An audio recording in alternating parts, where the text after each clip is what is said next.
Daalụnụ. Ana m ewetele unu ọrụ NHS nwere gịnị sponsorship na anya unu ga-afụ ya ka unu fụ na ihe anyị na-ewetele unu bụ real na ọ bụrụ awa. Ihe unu ga-eme bụ unu fụcha anya unu folo onye mma enyekwa unu link ya. Kedu ndị chọrọ link ya? Ọ bụrụ na ị chọrọ ya isi na ị chọrọ link ya, ọ bụrụ na ị chọrọ link ya isi na ị chọrọ ya, sọsọ afọ ya ezugo NHS sponsorship. So mma ewetele unu link ya. Ihe unu ga-eme m unu etinyebe ọrụ, unu meghee enye unu ga-afụ ọtụtụ ọrụ dị iche iche. Support work, ifuru ana support work ọ bụ maka gị. Ifu healthcare assistant ọ bụ maka gị. Ifu carers ọ bụ maka gị. Ọ bụ ụmụ ihe a ka unu ji gaa na search. Ịsearch ya support worker, ịsearch ya carers, ịsearch ya healthcare assistant, fancha niile bụ ofu afọ. So ịsearch anya ifukwara anya itinyebe ọrụ so far na inwe the right qualification. Ụfọdụ a na-edi esi na achọrọ onye nọ n'obodo nwee right ịlụ ọrụ.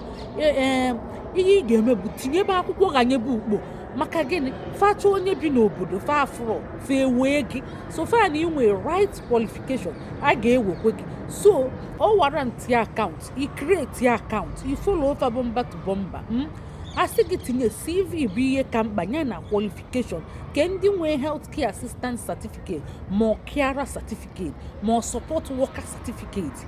Anara agụli akwụkwọ ọ bụ training. Ọtụtụ ndị be anyị na-etreni n'Enugu na Lagos na Abuja. Ọtụtụ mmadụ enwego ya bụ certificate. Ọ bụ ya ka achọ na support worker, ọ bụ ya ka achọ na healthcare assistant, ọ bụ ya ka achọ na caregiver. Fancha niile bụ ofu afa. So ị na-asaachị ihe iwere ihe na-atọ a na-asaachị ị ga-enwetakwu ya.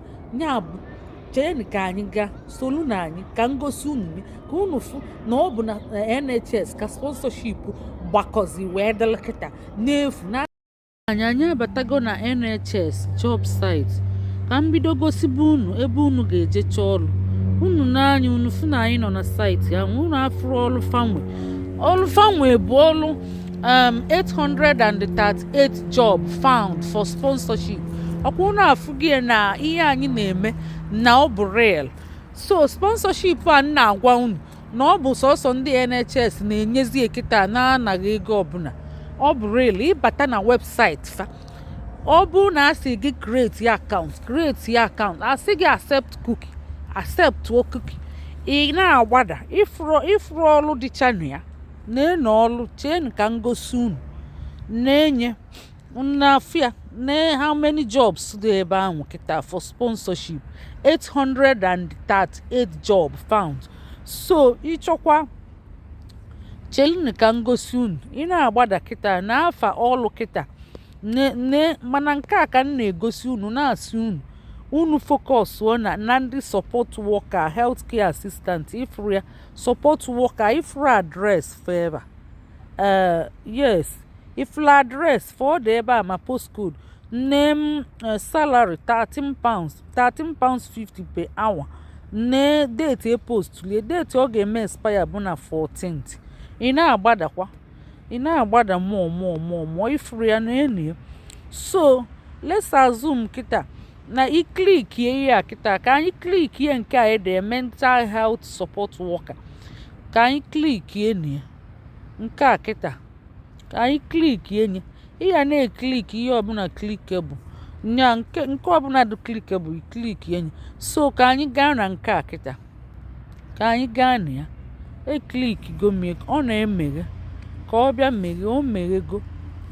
Ifuru ebe ede apply na-enye apply ebe a ka ede kịta mental health support worker ifuru ya and ndị a na-akwụnyite ụgwọ na-enye ọ na-eclose ihe itinye kịta apply now ifu ihe ọ ga-ebupụta gị ifuru ya. Ka anyị rapụgodi ya ka anyị gbadagodi ya n'ọfụma job summary ifuru maka ma location ya ifu gị ifuru a role description ịgụọ ya ifu ihe ị ga-alụ.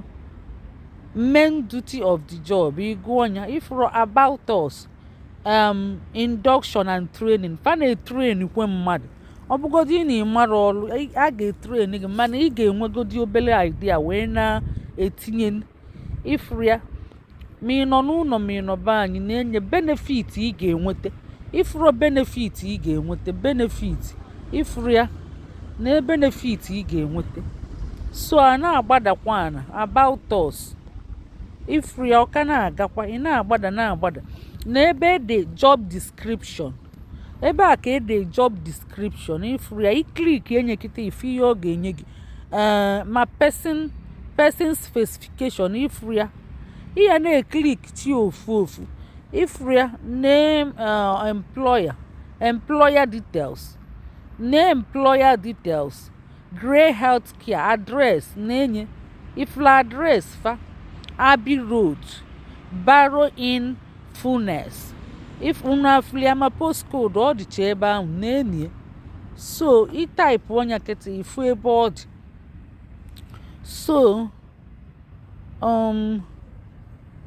ka anyị gbagotu enu obele kịta ka anyị klikie nke a job description na nke a dị job description a na-edescribe zi gị ọlụ ahụ ifuru ya job responsibilities ịgụcha anya iklikie nke a ifuru ya qualifications ifu qualifications ya ịga social care experience ifuru ya social care experience ideally within mental health and with some experience of supporting individual with schizophrenia ifugie so ị na-agụ ya ịgụcha anya ndị employer dị iche iche fa na-etinye ọrụ ihe a nwee sponsorship edeliede n'afụgie so imecha anya ị na-agbadakwa ifuru ya o juru eju ọ bụrụ ya bụ ihe a nekwe nke autism ya bụ ndị amachara ihe ọfụma autism ifuru ya so iklik kwenye igụọ anya itinyecha ọrụ ifuru ya so nke ọbụla iklik enye now ifuru apply now ka iklik ya apply now ifuru ya so ọ sịkwa create account na email ide password iwere email gị itinye password gị ime sign in ifugie so ime sign in ibido ihe afụ ọtụtụ ihe na ọ ga na direct gị follow instruction follow fa bomba to bomba nya ihe asị gị mee ị na-eme na-aga n'iri chụpadofa ị na-awụnye ebe niile ọkwa ife ọrụ niile ị nwere right qualification ya nya ma CV ma cover letter gị itinye CV tinye ihe niile ekwesịrị itinye ị nwere right qualification ọ bụ ọdị nke nyere ma ọ mara ma ọ bụ ịkwụwasị isi ihe a bụ sọsọ ihe achọ bụ training ọ bụrụ a na-etrain gogo ọfụma na ị nwee right training nwee experience fa na-achọ training ahụ certificate ahụ ya na experience agwago m unu nwere experience unu enwere ị ga-ejisi ike tinye na ị nwere experience ifugo adreesị ebe ebupụtara gị ụfọdụ unu gbapụta bịa sị na-esi n'ọsọ ndị nọ na UK ọ bụrụ ọsọ ndị nọ na UK fa na-enye sponsorship ebe niile tinye ebe na onye nwere right qualification mmadụ ndị befe ọ na-ekwe alụ ọlụ a fa na-akwa ekwe alụ ya fa chọọ fa afro fa ewe mmadụ mana ana m ewetakwala unu ọzọ ihe unu ga-eme bụ kesee na ya ma ya na anyị akala ịfụnanya ndewo nke emesịa na ọ bụ real sponsorship so ihe unu ga-eme bụ unu bido tinye bọọlụ nya dabala unu nya gazielu unu ise ihe ọzọ unu ga-emekwe bụ nyere anyị akala ịfụnanya ma kesakwa anyị ọzọkwa kpọọ unu ndị ọzọ ka fasolu unu lite ulu dị n'ihe a maka olutu dibịa olutu akpa afịa ndewo na ụmụnne ọkwa unu fụ linki a nyere unu ọ bụ linki ebe ahụ ọkwa ifulu ihe a ede na green ịtaipụ nye na ya browser ịkụọ enter obulu gị baa ebe ahụ ibidozie browse ba unu afụgie na m enyego unu link ka emesịa ndewo kesenu